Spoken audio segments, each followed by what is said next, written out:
We're going to go live in a second. Oh, we're live, everybody. Here you go. This is 2OF Entertainment.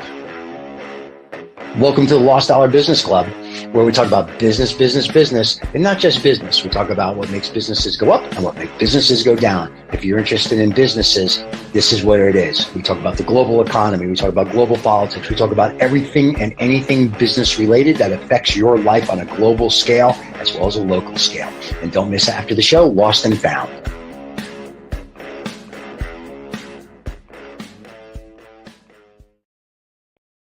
Hey, we're here. Who knew? We are here, Stephen. Just you and I. John's still hunting Nazi gold, for those of you that watch the show often. And David found oil. So he's going to get rubbed down this weekend by his naked Tahitian boys on his yacht. So there you go. Of course. And that explains, of course, very reasonably why they're not here. And because of that, sound logic. If go with that. Sound logic, of course. We have two guests, not just one, but two, and two of our favorites. So it's going to be... and you're going to do the intros in a second. Yeah. We've got them head to head today on a vital conversation on universal basic income, which of course is a concept that evokes a lot of hope, a lot of caution, and fierce debate across the spectrum. So we've got Guy standing on one side. He's a renowned. Yes, we've got Guy standing.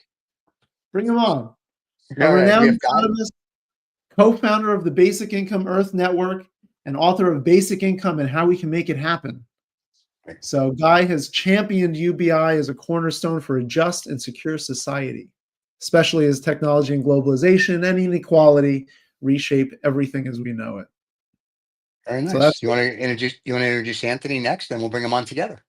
And on the other side, we've got Anthony Astbury, a widely followed voice on LinkedIn and beyond, known for his bold critiques of modern economic narratives, and he argues that UBI may appear compassionate on the surface, but could in practice erode self-determination, foster dependence, and expand the reach of state and corporate control. So of course, let's bring him on because it's not just a debate policy, but to explore these two fundamentally different worldviews.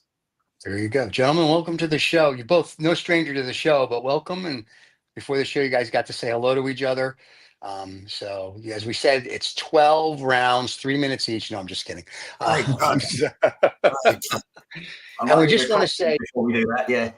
That's right. I just want to say congratulations to Guy's best friend, who's now the South Korean president. So there you go. So it's nice. It's nice to have friends that were just mayors that become presidents of countries. So congratulations to him. And we know he's got a lot of mess to clean up over there. So now the comedy's done. We'll let these guys really talk. So Michael, start your stuff. Well, yeah, let's start it off with how you each define freedom in the context of work and income. So how does UBI align with your concept of freedom or conflict with your idea of freedom? I'll happily, when I say go first, it's great to be on here for several reasons. I'm sure Guy has this as well when you go on these, because my frustration over the last 4 or 5 years has been the shutting down of interesting discussion and debate on all types of topics. And in the last, since I knew I was going to be back on, I asked several people about what their thoughts are on UBI.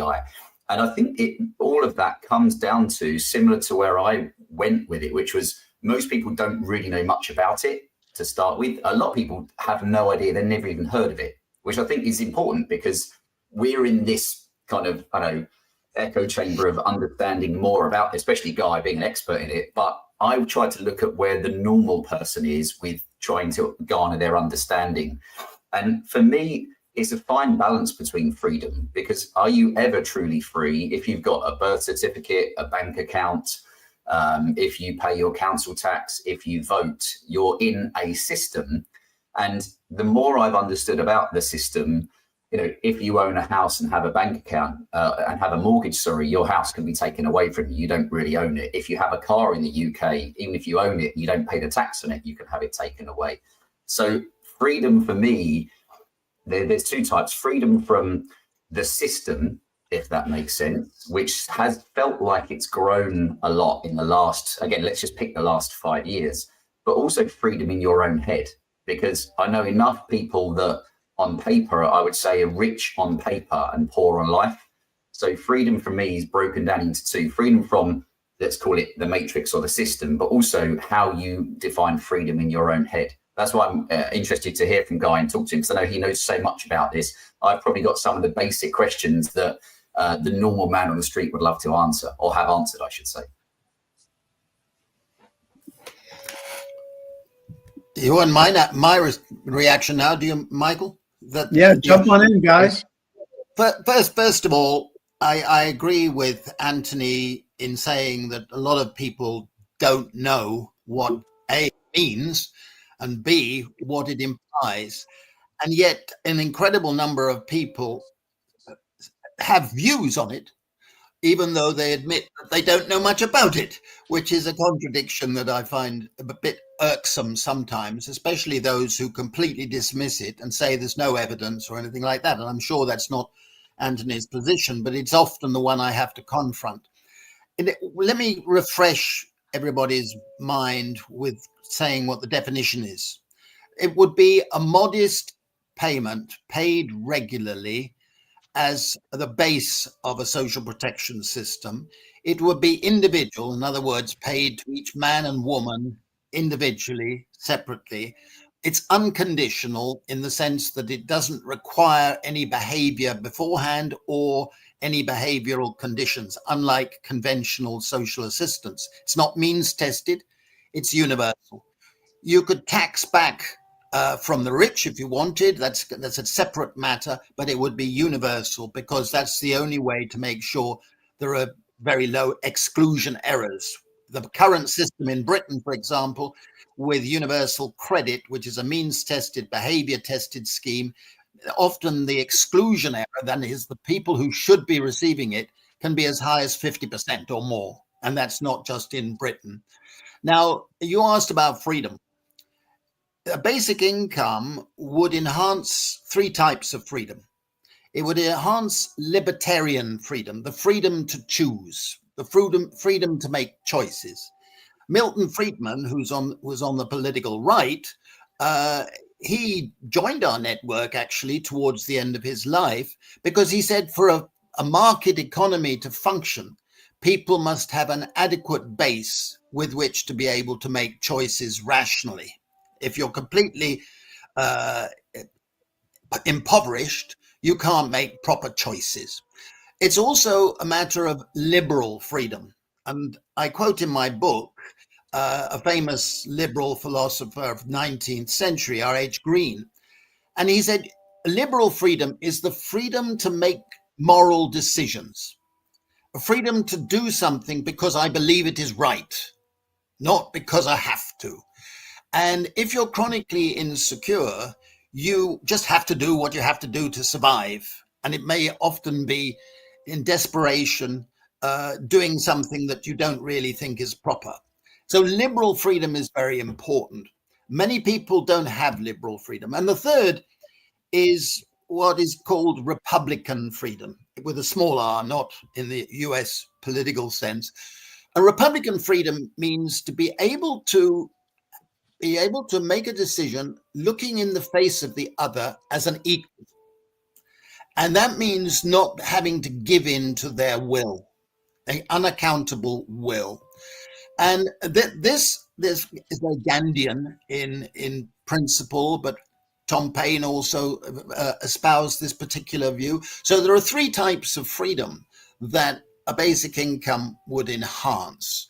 And I believe all three forms are vital and are not respected at the moment. And I guess this is why it's important to break it into simplicity, because again, most people, and Guy will know this, won't bother to look into any of it. I mean, just like most things in the world, most people pretend they're too busy or think they're too busy to even do any research. And in a way, that's where, when you come to the basic questions, I think I said on the interview a few weeks ago, in principle, I don't see why people would be against it if it was that unconditional, because why wouldn't we want more people? I think what I garnered from talking to different people was the fear in the last, again, let's go to the last 5 years, but the creeping control that the people in power have been taking on, lockdowns and vaccinations and, forcing people to wear masks and all the stuff that has come out. And I think most of us know the last 5 years from what's come out since then, we've realized a lot of that was unnecessary at best. So I think what a lot of people, including me, would be looking for is, number one, who controls the money? I can answer that. Yeah, I think what Anthony's just said, it can be put slightly differently, but I think we're all in a fearful circumstance at the moment where we fear the advancing panopticon state, drawing on Jeremy Bentham's famous analysis at the end of the 18th century. The panopticon state in which we're not sure who's watching us. We're not sure who's controlling us. We know that they are doing that and trying to manipulate us. We are losing the concept of what the ancient Greeks called parrhesia, the ability to speak our mind and the ability to be heard. And this is because we're worried about something coming back to us at some future point because it's been recorded or it's been used against us or been weaponized in some way. And in that regard, I think people who are chronically insecure self-censor, they stay quiet, they don't raise their heads. And I think we need every possible instrument to combat this creeping state paternalism. And it's not just the state, of course, it's also powerful commercial interests, the Musks and people who have control of the social media. So I think that this all ties in with the need today in the 21st century to think out of the box about new instruments to enhance freedom in the classic sense that we've just been talking about, because we're in a desperately dangerous moment where with Trump and with Farage and people like this who are quite prepared to manipulate minds and use enormous financial power, political power possible at their fingertips to control people. And I think that this is an existential threat. Would you say, wouldn't you, and certainly this is a question for Anthony as well as Guy, but wouldn't you say that it's easy for us to point to the Trumps and the Farages as examples of people trying to control, influence minds and control the dialogue, but wouldn't you say that there's plenty of other dimensions to this kind of control that maybe Anthony's pointing to, like mainstream? You could point to mainstream control of dialogue and thought control and say that they're doing just as much, and maybe that's the reaction that's happening on the other side. Well, I'm quite prepared to accept that, Michael, in the sense that I think we should all be afraid and concerned whichever direction these controls are coming from. What we're pretty clear about, and I think the research by psychologists, by political scientists, by ordinary people, is that those things are advancing towards us, and we shouldn't like it, and we shouldn't want to put up with it. I think probably Anthony and I agree on this, because we are in a dangerous moment, and there are echoes of the 1930s in what's happening now that really should alarm every free-minded person. I guess that would require. Just quickly, Stephen, it rolls back to the question again of, so who controls the money? If let's say we said, look, UBI sounds great, and you've done so much work on it, so we can now press a button and the whole of Europe, for argument's sake, is now forming a line to get their UBI, and it might be that is a low level of amount, but can we firstly say who is in control of UBI? Okay, it's going to be the governments, basically.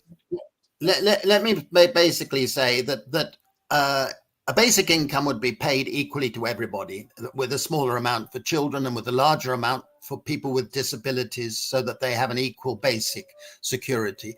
The way to pay for it is a matter of controversy, My own preference is that we should move to eco-fiscal policies.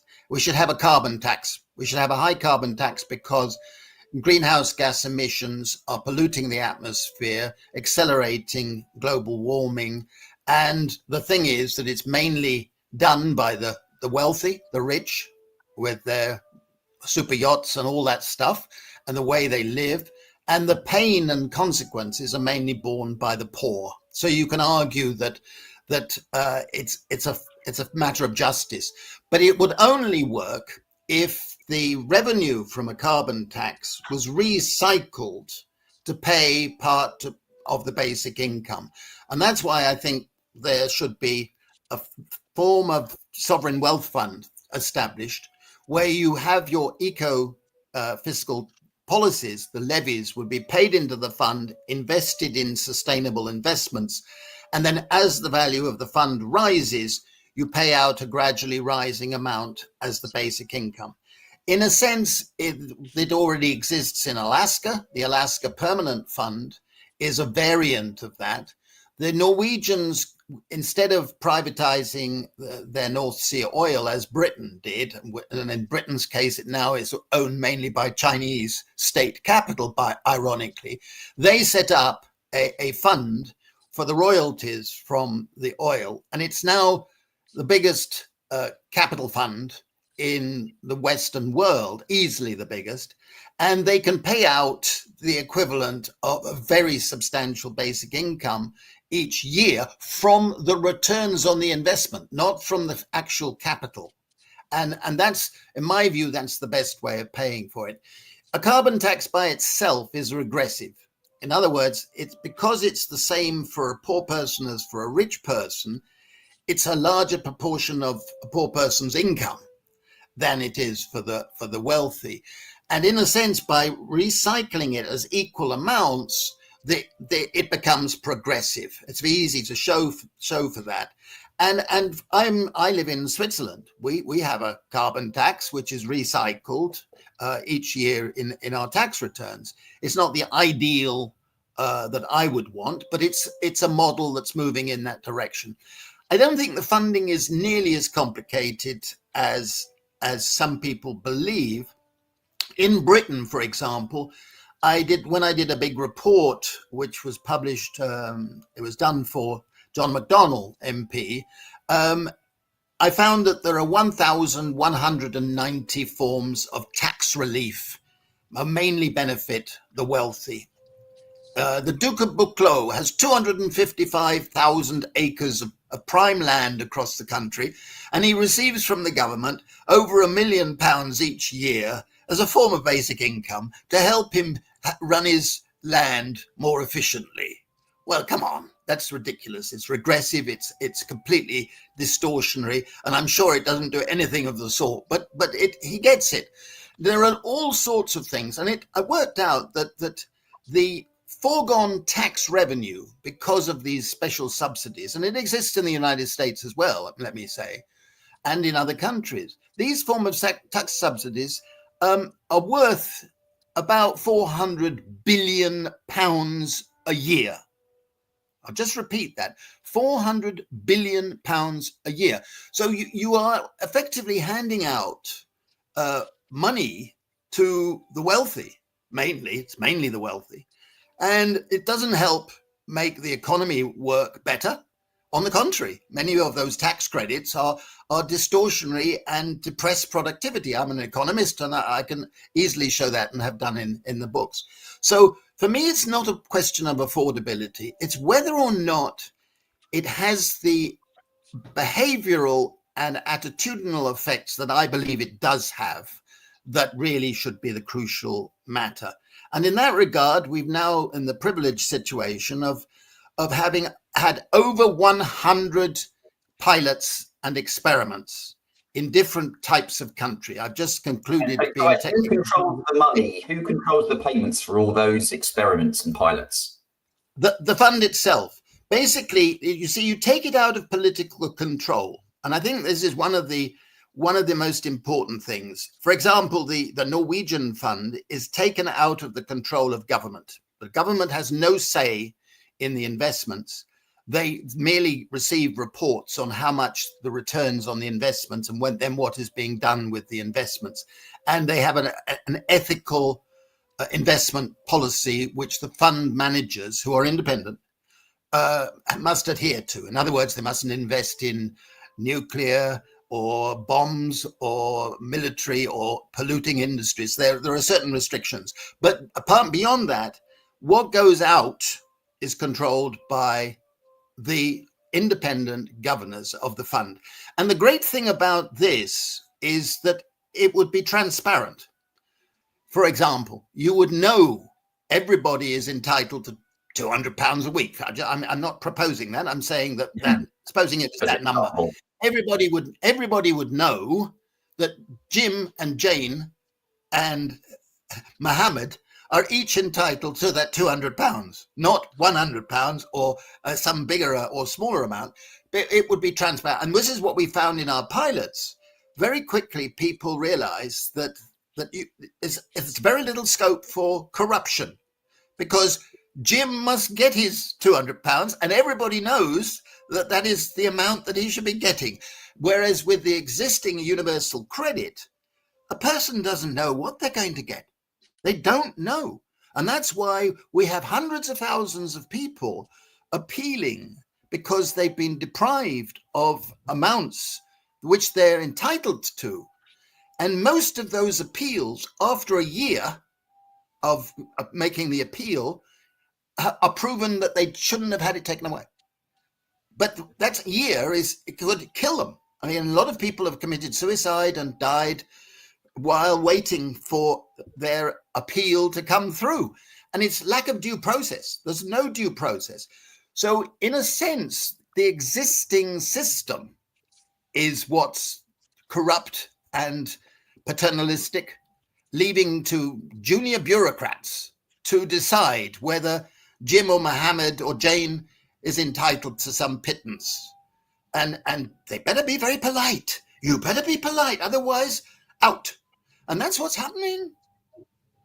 I cannot tell you how many emails I receive on this from disabled people in particular. Michael and Stephen may not realize, but at the moment in Britain, there's a huge debate on welfare reform. It seems that Starmer is giving in finally, but they're slashing disability benefits and making it harder to get, using a point system which is ridiculous, which has moral hazards written all over them. And it's a very messy business, very punitive. Stephen, do you want to go ahead? Because I know you were going to say something, I could have jumped in, so feel free. And then I'll. And the good thing is, with what Guy said, there's about 20 things I want to say, but in my head, I'm trying to force them down to like one or two. But you crack on. No, you go see. My comment is already done. So because it'll just bring us back to something. So go ahead with what he was just saying. My only comment, though, overall, on the Norwegian Sovereign Wealth Fund, they hire a CEO, and to the guy's point, it trickles down. Now we have a guy who lives in Norway, and they do nothing for the people with that money. By the way, that is all for the government. Whatever they do, right? They do nothing to make it better. There's no UB. There's nothing. Like they do nothing with that money. So the Norwegians are like, I think the fund last look was like $1.2 trillion. So they do not, like the guy was telling me, he says they do nothing with that for us. He said they may do it for themselves, but they see none of it.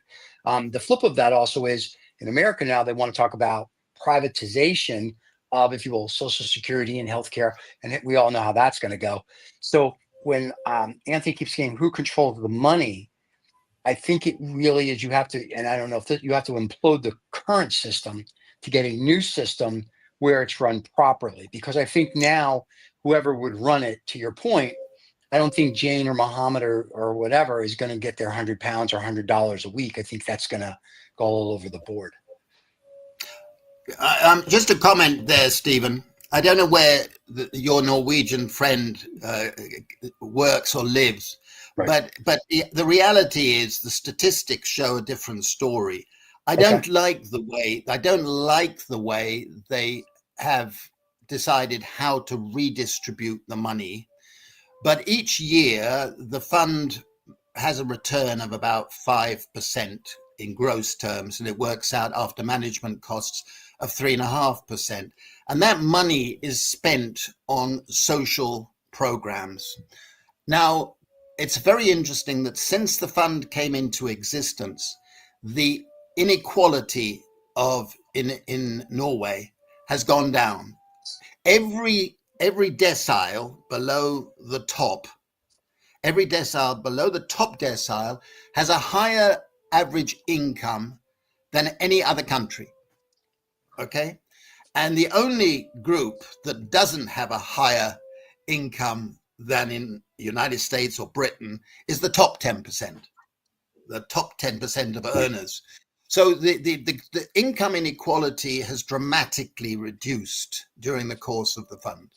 And Norway often comes very high up in happiness and things like that, scales. So I think the statistics against your one friend, if I may say so, do tell a different story. But I do agree with you that it's not an ideal way of distributing. The Alaska Permanent Fund was, for a while, a much better way of distributing the money. And in several other countries. Yeah. All right, Anthony, all you. So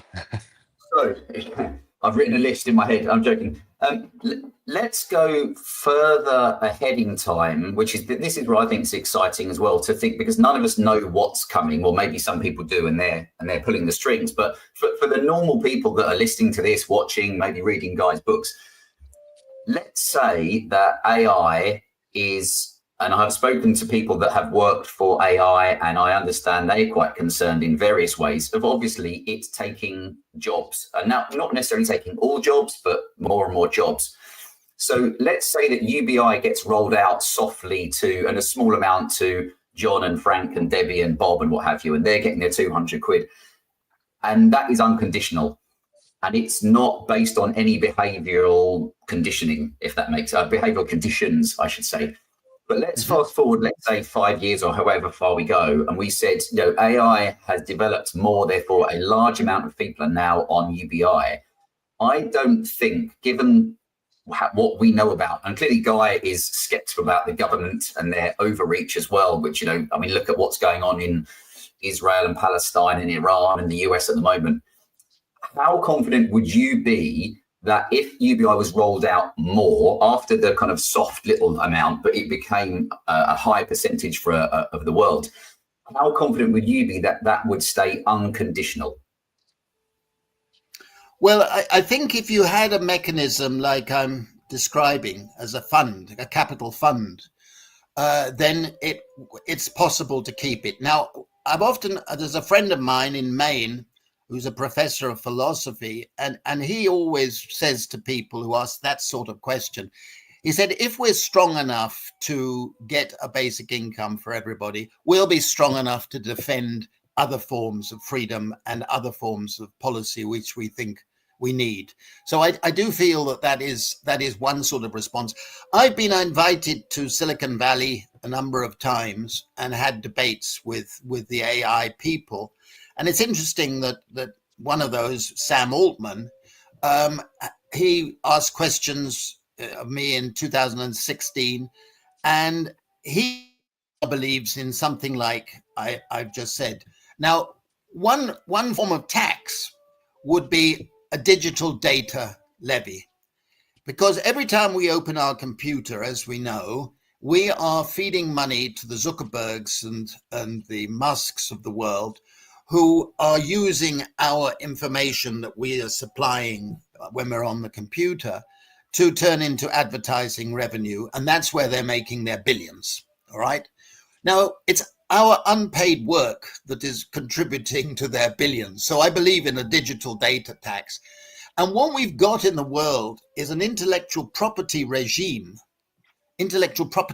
regime, which rewards those who have the patents. And a patent gives anybody who has the patent, the idea, and they filed it and made it into a patent, a monopoly income for 20 years.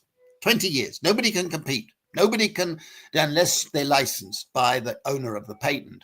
And what people like Zuckerberg have done is they've bought up firms which have become commodities, and strung the patents together. So Zuckerberg has hundreds of patents, which guarantees him billions of dollars in revenue. So what we've got is a system that is rigged against the free market, a system that is rigged for rentier capitalism, and we need to be taxing those who are gaining solely because of the IP regime, not because of their brilliance. Bill Gates and company should bow down every morning to Geneva, where I am at the moment, because that's where TRIPS, the trade-related aspects of intellectual property, was passed in 1994 by a group of US multinational chiefs. They got it passed, and the world has been induced to accept it. It's a rotten system. Would you say, I would, I run a company which basically is personal development for middle-aged men. So I speak to lots and lots and lots of men, which I think it means that you kind of have a feel for the finger on the pulse of what's going on. I heard you mentioned that you would be in favor of also like a carbon tax. Whereas the feeling from myself and a lot of men I speak to is that we don't need any more tax and we're already way overtaxed.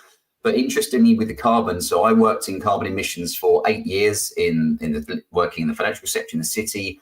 I worked for one of the big green energy supply companies.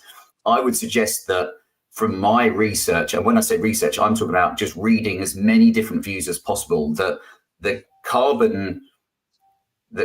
climate change and carbon agenda should be up there with the others, that there's no trust in our government because they lie so much about everything else. So it's an interesting one to say that I don't think anybody that I know is in favor of any more tax of any description, certainly not a carbon tax. I don't know what Stephen and Michael feel about that as well. So I did the largest red deal in 2010, right, with the Bolivians, right? 20 million hectares, blah, blah, blah. So I'm in favor of it if it goes back like it's supposed to. And in Bolivia, it kind of failed. It's supposed to go back for them. It was supposed to go back to the indigenous people, build roads and hospitals and whatever. And to your point, what ended up happening is the government took it and did whatever they wanted to do with it. So if you're going to use a tax, then there has to be a way to actually trickle down to where it needs to go. And that goes back to kind of what I said earlier. You're going to privatize Social Security. You're going to do all, but they're saying in 2035, Social Security in the United States will be bankrupt. So, okay, so that's awesome. I'm glad I paid into it for the last 100 years. Now what? So I have a problem with this tax thing. The governments just print money. I mean, the deficit, it's all BS. Like, let's just be honest. It's all crap, right? We're not backed by anything. We're backed by nothing. Now, when Nixon took us off the gold standard, we were backed by gold.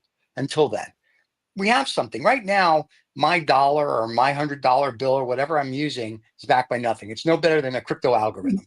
Petrodollar still exists, but well, yeah, but to a point. But my point is on this discussion, they're talking about how would you do X, Y, or Z, or how do you carbon tax? I'm all for it, but then if you're going to use it for UBI, you have to make sure it goes to where it needs to go, and then you can't do the China point system. Well, I also don't have a lot of faith in governments being able to accurately redistribute wealth. The problem is we're already in a regime, as Guy points out, where the unfairness is already built into the system. So if there is a way to simplify what the distributions are and what people are meant to be receiving, then maybe we can eliminate some of these tax subsidies which distort markets, and again simplify the regime of how money flows how money is actually meant to flow. But without that simplification, any sort of complication is what I also have skepticism around. Is if it becomes a complicated regime of how money is supposed to flow, and I don't have a lot of faith that it will. I think what we understand is, I'm not saying all, but let's say the Five Eye countries, the US, New Zealand as an example, certainly UK.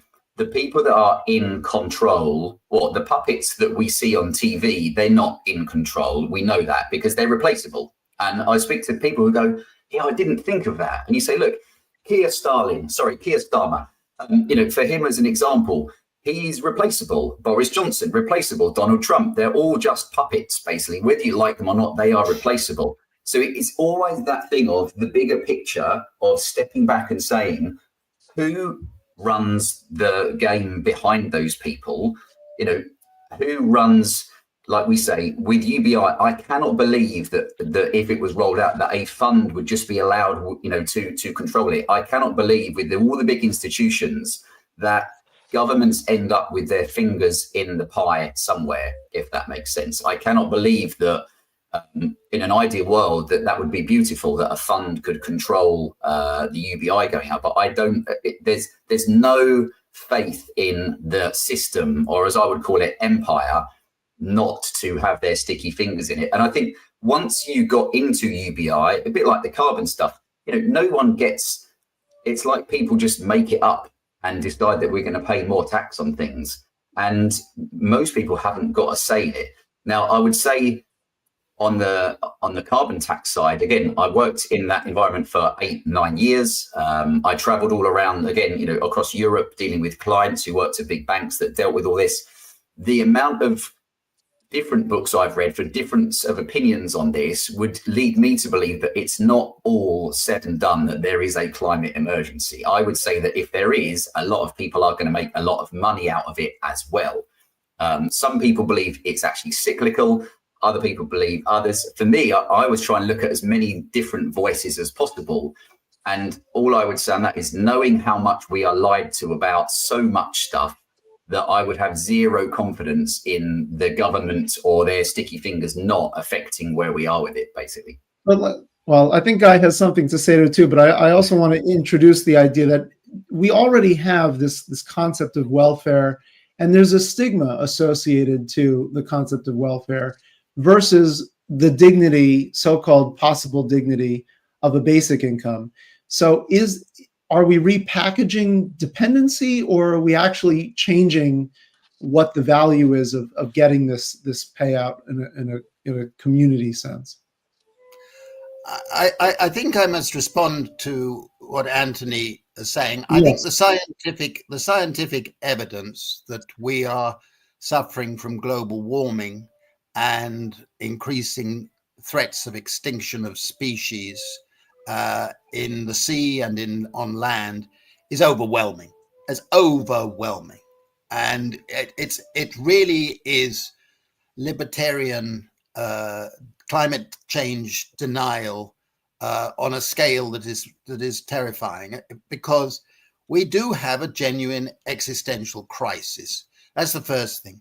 The second thing is, I don't often agree with a conservative politician in Britain, but Theresa May, when she was prime minister, said, taxation is the price we pay for civilization. We may not like tax. None of us do. We don't like our income tax or something like that.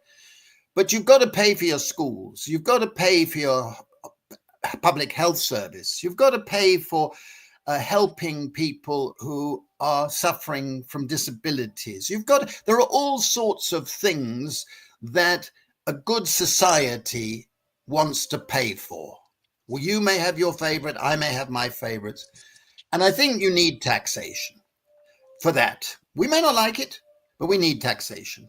We're far less taxed today in Europe than was the case when I was young 30 years ago. Far less. The taxation has been cut for the wealthy. It used to be very high marginal rates of tax, but now they're very low. And there are all sorts of ways whereby the very rich don't pay any tax at all. They don't pay any tax, whereas the ordinary man in the street is paying tax. And so we have a perverse system whereby the ultra rich, the plutocrats, are not paying any tax, and the ordinary man and woman is paying tax. And I believe, thirdly, that the incidence of tax, what is taxed, should change. I think it should move away from earned incomes to those who are polluting the atmosphere, those who are taking from the commons, and those who are gaining from public resources that were paid for by the public. Under the Bayh-Dole Act in the United States, for example, which was passed in 1980, previously all research, publicly funded research in universities had to pay back to the public. But in 1980, companies from then on could take that research that's not been paid by them and make huge profits from that in patents and so on. That's unfair. Okay. So I think whether you favor reduction in subsidies, which I do, and taxes on bads, which I support, or you've got to have some taxation.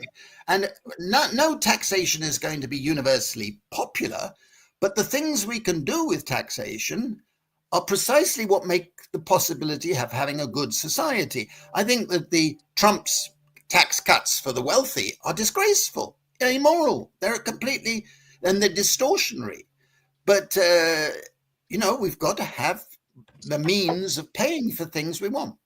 If I may, really quick, you talk about, I agree there should be tax. Here's the issue I have with it.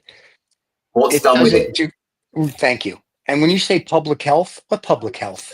There's no public health in America. Like, if you don't have money, you don't go to the hospital. And you're suffering as a consequence. And Right. You're suffering as a consequence. I think there should be. But in Britain, we're in danger of losing the National Health Service, which is being steadily privatized and taken over by American companies. It's a ludicrous situation. And you're welcome.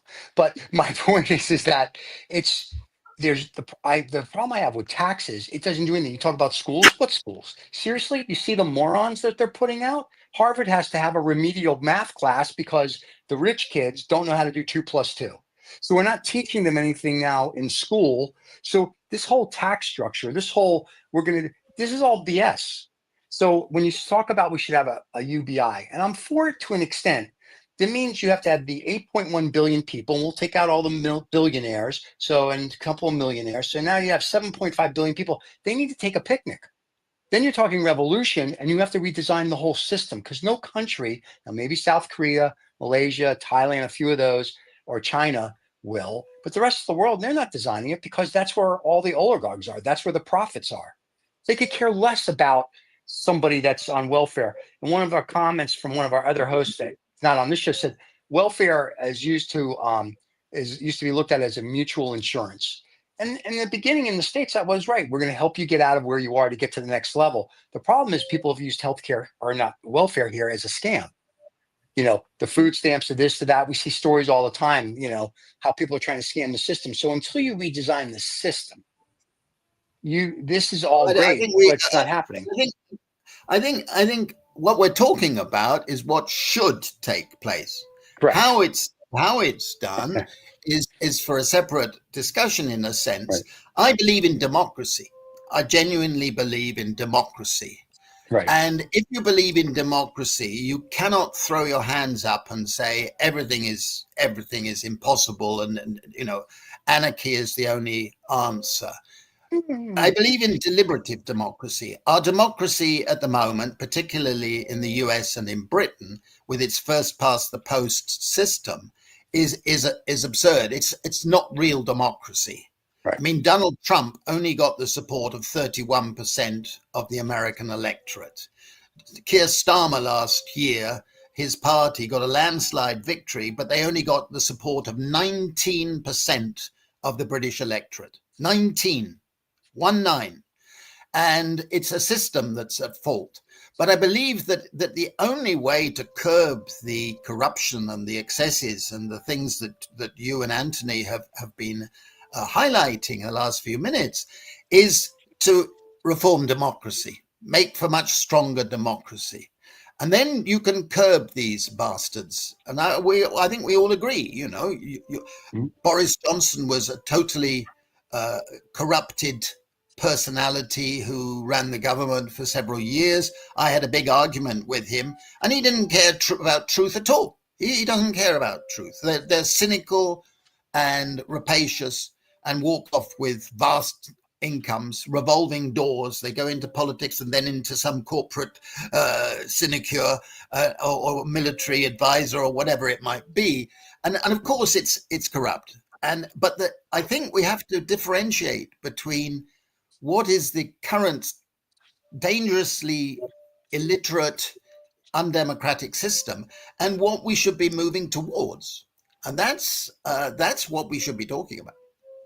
Well, that would be AI then taking over the world, because AI is going to look at what we're doing now, and they're going to look at these flesh bags. They're as dumb as a box of rocks, and we should be in a utopia. And then they'll do that because they control everything. At some point, AI controls the electric, the water, the this.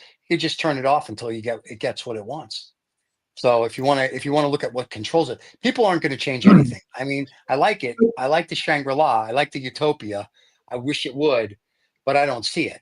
When I talk to people who have power and money, they could care less about making people under a certain level, bring them up. Like, why? They could care less.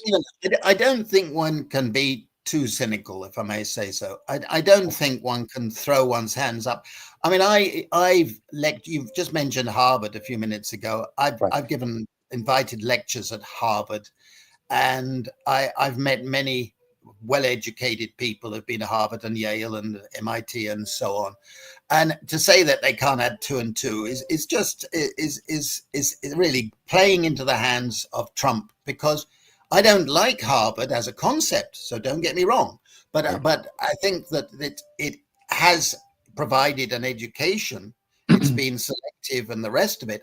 Well, and we must not exaggerate the downsides. We've got to realize that our education, I just finished a book on education, and it's in a terrible state. But I don't think we public should education in the I don't think he was just pointing at Harvard, although that's the example, because even people going into Harvard sometimes need remedial math. But I think the bigger issue is he was pointing at the at least the Department of Education in the United States, which is being tackled to the ground, for better or for worse. But with the concern that the education system has failed for the past 30 years, when you see the decline in reading and math, basic reading and math, among middle school and high school students in the United States. So I think that's what Stephen was pointing at, more than Harvard itself, which has its own pick on Harvard. That's okay. Yeah, I've met people from Harvard. I think they're ugly. I'm sorry. Because every time you're 100% right. You're 100% right. The deterioration of schooling and education, it starts much before universities.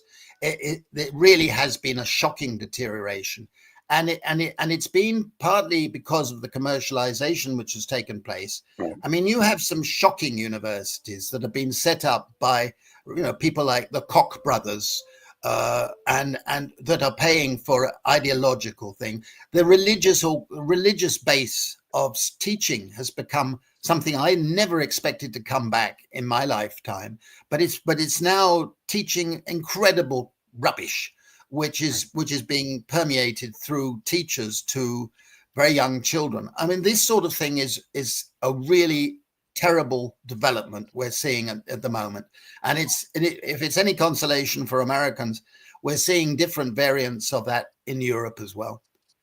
Guy, we can certainly agree on that one. The school system, and it is a system, as we all know, is in a terrible state in the UK as much as anywhere else. You'll be pleased to know that we home educate our children. And I would say it's not homeschooling, because we're not trying to recreate school at home. The whole point is you're trying to allow them to learn what they want to learn, or are interested in, without, being whipped and bells and whistles and making them stand to attention and all wear the same uniform.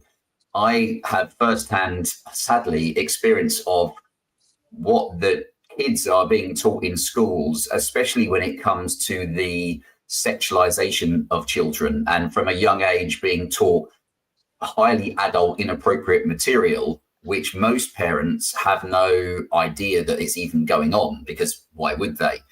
And I think we can both agree on that the saddest thing for me is that I'm not against schools, because in society, how could everybody home educate? I don't think it works like that, but we are, we do our best. But it goes back to the system, when you've got children being sexualized from a young age with the information they're getting. You wonder for the hope or for the future of society. I just wondered where your thoughts are, because the last 5 years, I would say that, lockdowns were one of the biggest mistakes in the history of all time. And if I'd have said a few years before, I think the government will basically tell everybody there's a virus, which people can decide whether a virus is even real or not. That's up to them to do their own homework. And the severity of it, if it was there, interesting, we don't know anybody that was ill in the whole time, which is funny. To push on a vaccine, which we've seen has had massive influence on people leaving the NHS. We had people that didn't want to take it, but were forced to because of that. All this rolls into a deeply concerning time for all of us, involved in humanity. And I just wondered for you, where do you kind of see things going in the next 5 years? Because some people would love us to be in a world war. We know what's going on at the moment. Obviously, that makes a lot of money for a lot of people. I have friends that work in the space that makes weapons, and the collective glee when they get these big orders. So I just wondered where do you see like the next 5 years of things going? Because it could go either way at the moment. There could be world war, there could be nothing. I just wonder what your thoughts were. Well, if I can, I'll give you an answer that's retrospective in a sense. I wrote a book in 2011 that I think I may have mentioned on a previous program. Excuse me if I repeat it, but it's called The Precariat, the New Dangerous Class. And on page 1 of that book, I said, unless the insecurities and aspirations of the precariat are addressed by politicians, we will see the emergence of a political monster. And in 2016, early 2016, I got invited extraordinarily by the Bilderberg Group, which is the far-right elite of the world, to address their meeting in Bremen. And there I was. I initially thought it was a joke, but eventually they persuaded me to go. And there I was talking to the likes of Henry Kissinger, Peter Thiel, Lindsey Graham, head of CIA, and various other well-known people. And I said, look, don't be surprised if the insecure vote for Trump. Don't be surprised if the insecure precariat vote for Brexit. Don't be surprised if the far right continues to come up based on racism, misogyny, terrible values. Don't be surprised, because insecure people get angry and they lose their capacity to be reasonable, to be tolerant, to be altruistic. And we've got that now with Trump being re-elected by default almost, and he's going full top to an authoritarian form of society.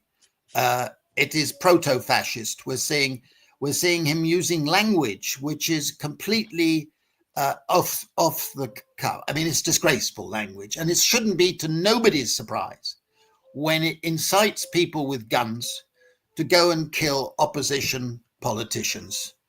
Okay, nobody should be surprised, because he's incited this hatred, this lack of any sense of balance. And the hatred leads to unbalanced people taking unbalanced actions. And we shouldn't be surprised. That's unfortunately, that's what happens. And to answer Anthony's question, I am very fearful at the moment that we could be entering a new dark night of some sort of fascism, where you first of all arrest one group and subject them to no due process, no legal process. You start with the migrants, then you start with people who are regarded as anti-Semitic, even though they may be Jewish themselves, and then you start with another group, then you take liberals, then you attack people like Anthony for being a climate change denier. I mean, it's stupid. It's all stupid, but it's happening, and it's happening very quickly.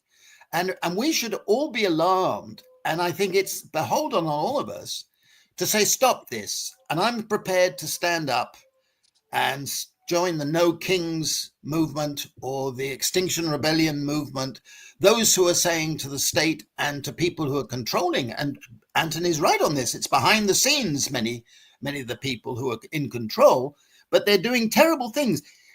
Elon Musk and Peter Thiel and others are eugenicists. They're eugenicists. And that means that they will weaponize birth issues. It's terrible. And that's where we are today. I find it really interesting, Guy, because in my view, I'm way more cynical than you, obviously, which I think in the last years has proven to be the best way to be as cynical as possible about, again, empire, as we want to call it. And I think that the issue also is around labeling. So saying that someone is a climate change denier, what I'm saying is I'm someone that has looked at lots of different people's views, and I don't think it's a concrete argument, if that makes sense. But it's a bit like when the media were very smart because of the psychology based around them and the experts they have of saying that people could be an election denier or anti-vax or all the different things. It ends up labeling people who just want to offer a differing opinion, especially if they've looked at other stuff. And for me, when I look at the next few years, I do believe it's on and pretty like yourself, it's on a knife edge. My disappointment is still with people that think that it's a two-party, that you either vote red and they're good or bad, or you vote blue and they're good or bad, be it in the UK, in the US. People are still brainwashed to think that if they don't like their government, that the best way is to vote others in. But my opinion in the UK is no one would ever get close to getting in if they were good guys. I think that all the system is completely controlled, and they will offer, as it was said before, if people want a hero, we shall give them one. And I would suggest in the UK, the reform issue now is being pushed as a likely move if Labour are doing badly, which I don't know anybody apart from one or two sad people that still think Labour are doing a good job. Even former Labour's hardcore supporters who are now saying, hold on a minute, like with the stuff they're pushing through, it's deeply concerning. So I think you're right in the fact that we are on a pivotal thing in the next few years, and I don't know which way it's going to go. I'd love to be very positive about it, but knowing how they are in the UK, especially, we're taxed on everything. You taxed when you die, you tax when you buy something, you tax when you buy a house. You work all year and they take 45% of your tax if you earn money. If you get a bonus, they take the tax from it. And people are just fucking done with it, literally done. Then you've got immigration, which a lot of people are worried about because you have large groups of military-age fighting men all being put or stationed or put around the country. We live close to Warwick, and I believe it was last year, there's 360 men, all men, no families, no women, no children, all men put in a hotel. And you guys all know big groups of men, regardless of their ethnicity, skin color, large groups of men can be dangerous to people. So it's a very interesting time because you say, well, what are you going to do with those men? And I agree, the media are a disgrace because they are fueling, on I would say both sides of the spectrum, they're fueling the whole kind of, the feeling that people are getting angry and cross about. So it's going to be a very interesting couple of years. And I feel for youngsters who have to deal with social media and the AI fake like deep fake videos. It's so hard now to tell what is true and what isn't. And if I can't and we can't, what hope do the kids have of knowing what's true anymore? Well, It would given require them the- to actually read a history book, and most kids don't do that anymore. So Well, they yeah, couldn't tell critical- fascism from HR Puff and stuff. critical thinking will be the name of the game if we can get people to actually do it.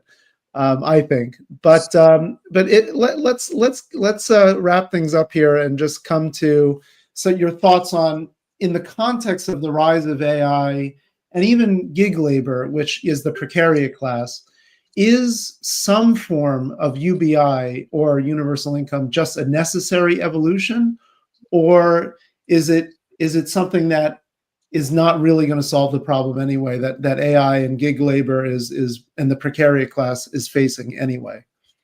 I'll happily go first because my answer will probably be shorter than Guy's and maybe less concise. And I say that from a normal guy who's looked at it and trying to get his head around it. Again, I've said before, on principle, I don't see why UBI, it's not that I'm saying it's bad, it should never happen. I totally don't at all. I can see a need for it, just like people on benefits. I get it. Like there's a level of society that need that help. My big concern, and I believe I will be proved right on this, but happily be wrong, this is what I said before, is that if and when UBI comes in, which I believe a form of it will probably need to be because of AI further down the line, my big concern isn't AI and my big concern isn't UBI, it is the control that it would create, like a digital prison, that your behavior will be linked to your UBI. And again, if it doesn't happen, I'll be like, that's fantastic. I'm so happy. With my lack of confidence in the powers that be it the Trumps or the people behind them that are pulling the strings, be it the banking cartel and the big pharma cartel and the military complex and what happens with them, I don't have any confidence in the fact that it will end well, but happily be proved wrong.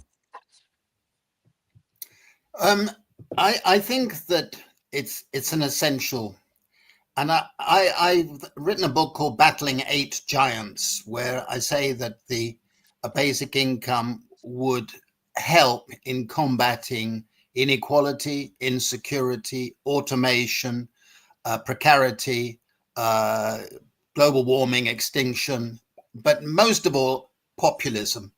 I think I'm very worried about people drifting into populism out of insecurity. We've done experiments and we're not surprised. One of the first things that you find with all the experiments that I can describe is that it results in improvement in mental health, a reduction of stress, a feeling of being more in control of daily life.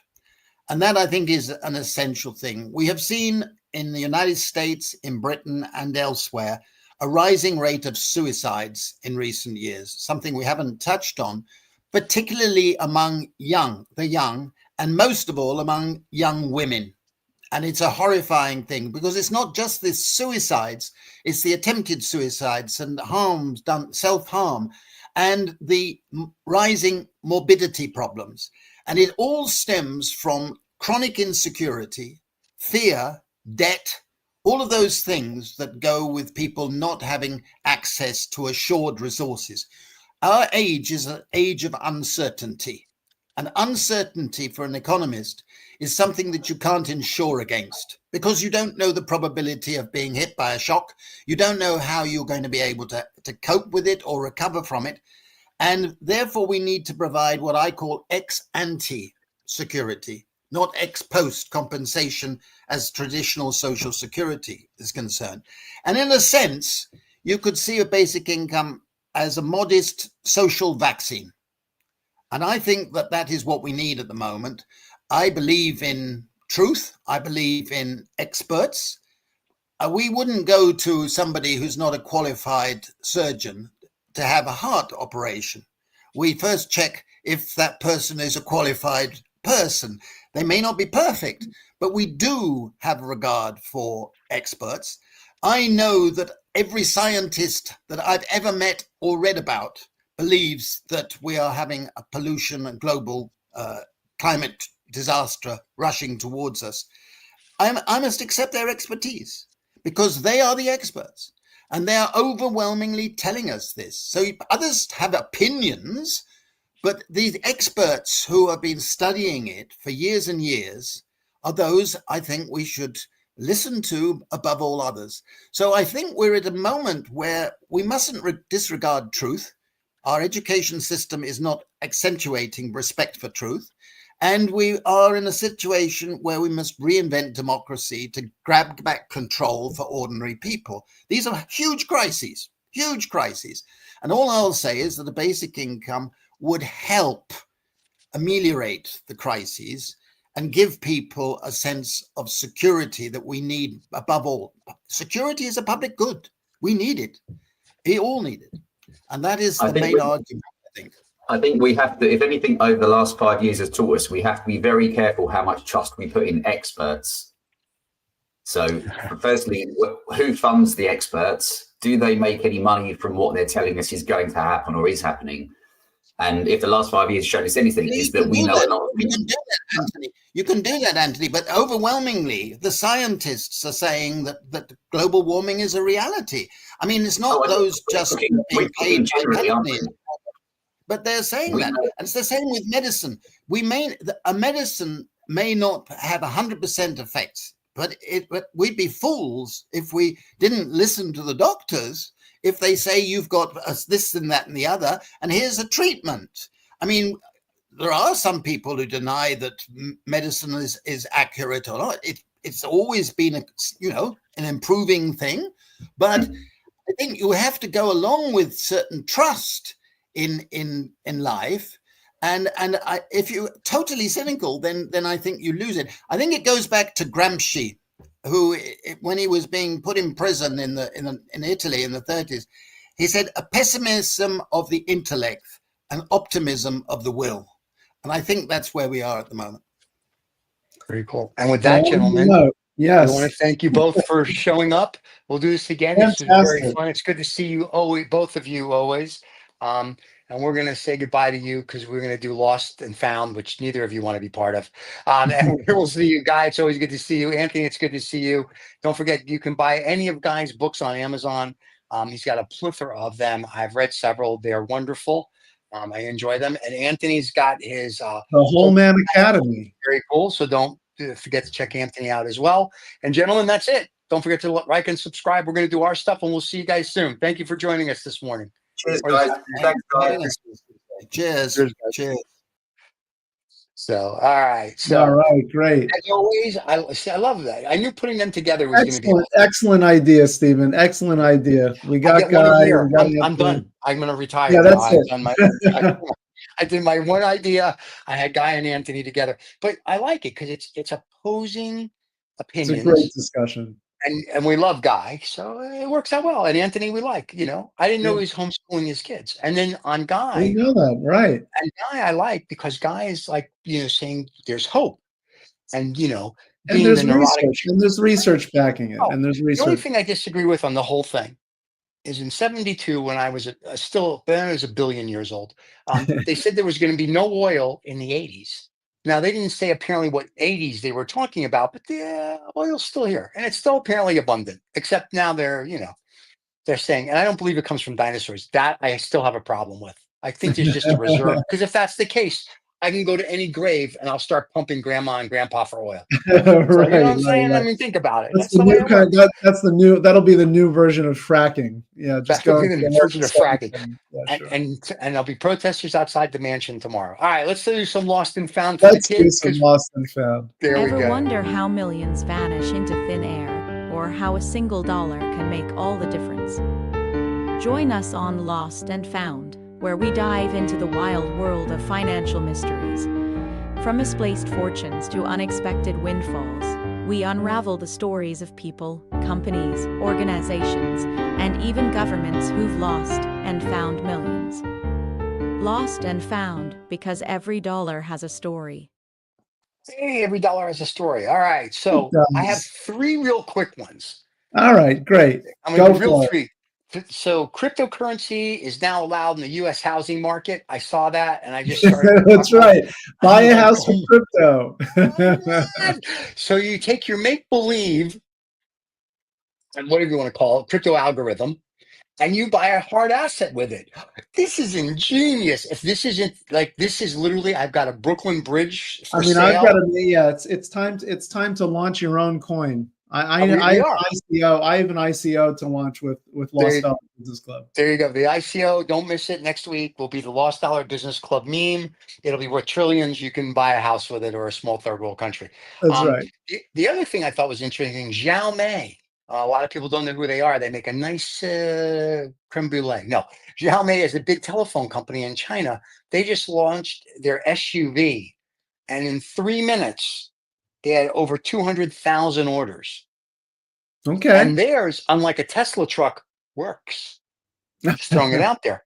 And then this week, the CEO of LinkedIn, you remember LinkedIn, that person, Facebook for business people, said that 30 to 40% of the work now done at LinkedIn is all done by AI. So if you're working at LinkedIn, not surprised. You don't have a job in another 5 years. I'm just telling you, AI is coming to take it over. Well, I have a related story to that. We'll just end on this note. Again, in the age of AI, there is another entire field that is being threatened by AI, and that is the consulting field. So Accenture is saying that AI, of course, is threatening the entire consulting industry, and the company's contracts slowed to 100 million in the most recent quarter, down from 200 million per quarter last year. So Accenture is showing the signs, and of course, all of these consulting firms will also show signs that are they really necessary? They're going to have to prove their worth, and this just comes down to everybody is having to do the same thing: prove your worth. They're worth nothing. And here's the funny part about what you just said. To Guy's point about UBI, and to also Anthony's point, at some point, apparently there's a lot of points today.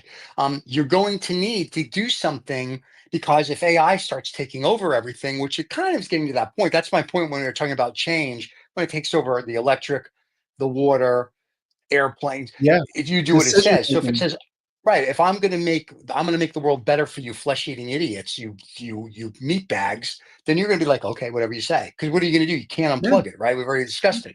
So it's interesting that people are learning how to use AI to do things that normally you'd pay consultants to do. Because really, as we spoke, once you learn how to speak to AI, it can do everything and anything. We always joke about David. David found Glow or Flow at Google, and he can make a full-length movie now, which he's in the process of. And if you look, he's making music videos with AI now. Why not? And making music with AI on our channel. And we're like, okay, so it's very interesting. And the next 3 to 5 years, I'm thinking we're just putting avatars up and we don't even show up. And the AI will just go, oh, I know what they're going to say. We're just going to say We're just digital clones now. We're not even going to be on the show. It'll just be our digital clone.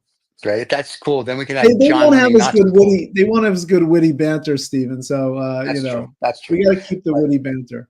There you go. But once again, we want to thank Guy and Anthony. Yes. I think that was a very informative show because it was two different perspectives. One. I don't want to say the far left and far right, but I think it was just an A and a B, and it was good to see how each of them. I don't think. I actually think that they're very reasonable in their approaches, and it was great to have them discuss a complex topic. Actually, we covered a lot of ground there. We did. And everybody, thank you for watching. We'll be back next Friday live. We'll see who on the crew makes it. John with his Nazi gold. If David's going to get more lathered by naked Tahitian boys because they found more oil. Michael and I will be here. I don't think we have a guest next week, but you never know. Stay tuned. You never know. And we will see everybody with us. You never know. We'll see everybody next week. Don't forget to subscribe and like. And if you don't like somebody, definitely have them subscribe and like.